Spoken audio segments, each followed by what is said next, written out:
आज हम संस्कृत का तीसरा पाठ पढ़ेंगे। इसका नाम है स्वावलंबनम। स्वावलंबनम का अर्थ होता है अपने ऊपर आश्रित रहना या अपना काम स्वयं करना। इस पाठ में हम संख्यावाचक शब्दों के बारे में पढ़ेंगे। पाठ पढ़ने से पहले हम इसके शब्दार्थ को अच्छे से याद कर लेंगे ताकि इसके कठिन शब्दों का पता चल जाए और पाठ अच्छे से समझ में आ जाए। तो चलिए पाठ शुरू करते हैं। कृष्णमूर्ति ही श्रीकंठश्च मित्र्यास्ताम।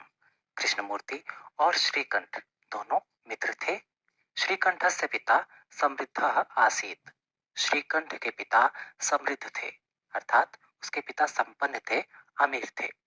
अतः तस्य भवने सर्वविधानि सुख साधनानि आसन। इसलिए उनके भवन में सभी प्रकार के सुख साधन अर्थात सभी प्रकार की सुख सुविधाएं थीं। तस्मिन् विशाल भवने चत्वारिंशत् स्तंभाः आसन्। उनके विशाल भवन में चत्वारिंशत् अर्थात 40 स्तंभ थे, 40 खंभे थे। तस्य अष्टादश प्रकोष्ठेषु 50 गवाक्षाः, चतुश्चत्वारिंशत् द्वाराणि, षट्त्रिंशत् विद्युत व्यजनानि च आसन्। अर्थात उसके 18 कमरों में 50 गवाक्षाः अर्थात 50 खिड़कियां थी, चतुश्चत्वारिंशत् द्वाराणि अर्थात 44 दरवाजे थे, षट्त्रिंशत् विद्युत व्यजनानि और 36 बिजली के पंखे थे। तत्र 10 सेवकाः निरंतरं कार्यं कुर्वन्ति स्म। वहां पर 10 नौकर लगातार कार्य करते रहते थे। परम कृष्णमूर्तेः माता पिता च निर्धनौ कृषक दंपति। परंतु कृष्णमूर्ति के माता पिता निर्धन किसान थे। तस्य गृहम् आडंबर विहीनम साधारणं च आसीत्। और उसका घर, गृहम अर्थात उसका घर आडंबर विहीन था अर्थात बाहरी दिखावे से रहित था और साधारण सा था। एकदा श्रीकंठः तेन सह प्रातः 9 वादने तस्य गृहम् अगच्छत्। अर्थात एक बार श्रीकंठ उसके साथ प्रातः 9 बजे उसके घर गया। तत्र कृष्णमूर्तिः तस्य माता पिता च स्वशक्त्या श्रीकंठस्य आतिथ्यम् अकुर्वन्। अर्थात वहां पर, तत्र अर्थात वहां पर कृष्णमूर्ति और उसके माता पिता ने स्वशक्त्या यानी कि अपनी क्षमता के अनुसार श्रीकंठ का आतिथ्य अर्थात उसका स्वागत किया, उसका सत्कार किया। एतत् दृष्ट्वा श्रीकंठः अकथयत्। अर्थात ऐसा देखकर श्रीकंठ ने कहा, मित्र, अहम भवताम सत्कारेण संतुष्टो अस्मि। कि हे मित्र, मैं तुम्हारे सत्कार से, तुम्हारे आदर सत्कार से बहुत अधिक संतुष्ट हुआ हूँ, बहुत अधिक खुश हुआ हूँ। केवलम इदमेव मम दुखम यत्।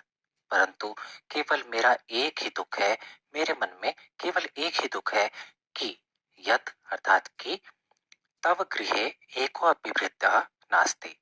कि तुम्हारे घर में एक भी भृत्यः अर्थात एक भी नौकर नहीं है। मम सत्काराय भवताम बहु कष्टम जातम।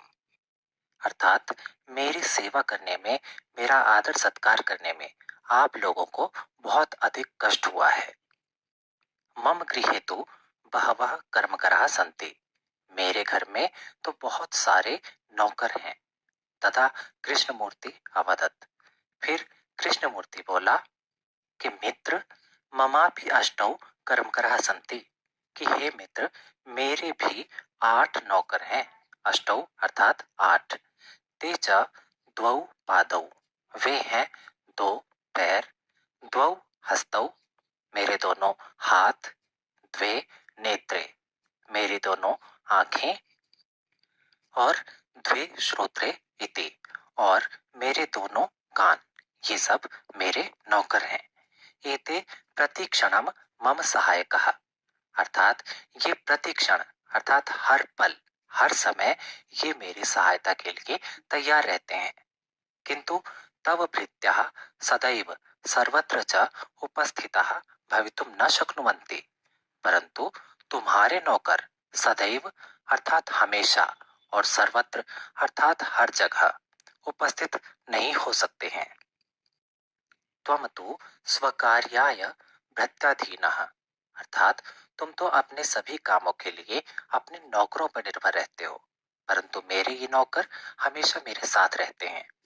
यदा यदा ते अनुपस्थितः, और जब जब तुम्हारे नौकर अनुपस्थित होते हैं अर्थात नहीं आते हैं, तदा तदा त्वम कष्टम अनुभवसि, तब तब तुम्हें कठिनाई का अनुभव होता है। स्वावलंबने तो सर्वदा सुखमेव, अर्थात अपना काम स्वयं करने में हमेशा ही सुख मिलता है। न कदापि कष्टम भवति, इसमें किसी प्रकार का दुख कभी नहीं होता है। श्रीकंठः अवदत्, श्रीकंठ बोला, मित्र तव वचनानि श्रुत्वा मम मनसि महती प्रसन्नता जाता, कि हे मित्र, तुम्हारी ये बातें सुनकर मेरे मन को बहुत ज्यादा प्रसन्नता मिल रही है, बहुत ज्यादा खुशी मिल रही है। अधुना अहमपि स्वकार्याणि स्वयमेव कर्तुम इच्छामि, अब मैं भी अपना काम स्वयं ही करने का इच्छुक हूँ, अर्थात मैं भी अपना काम अपने आप ही करना चाहता हूँ। भवतु, अच्छा, सार्ध द्वादश वादनम इदम, अर्थात 12:30 का समय हो चुका है। सांप्रतम गृहम चलामि, अब मैं घर के लिए निकलता हूँ, अर्थात अब मैं घर जाता हूँ। तो इस पाठ में हमने सीखा कि हमें अपने कार्यों के लिए दूसरों पर निर्भर नहीं होना चाहिए, हमें अपना काम स्वयं करना चाहिए, इसी में सबसे बड़ा सुख है। तो ये था कक्षा 7 की संस्कृत का तीसरा पाठ, स्वावलंबनम। आशा है आपको ये पाठ अच्छे से समझ में आ गया होगा। धन्यवाद।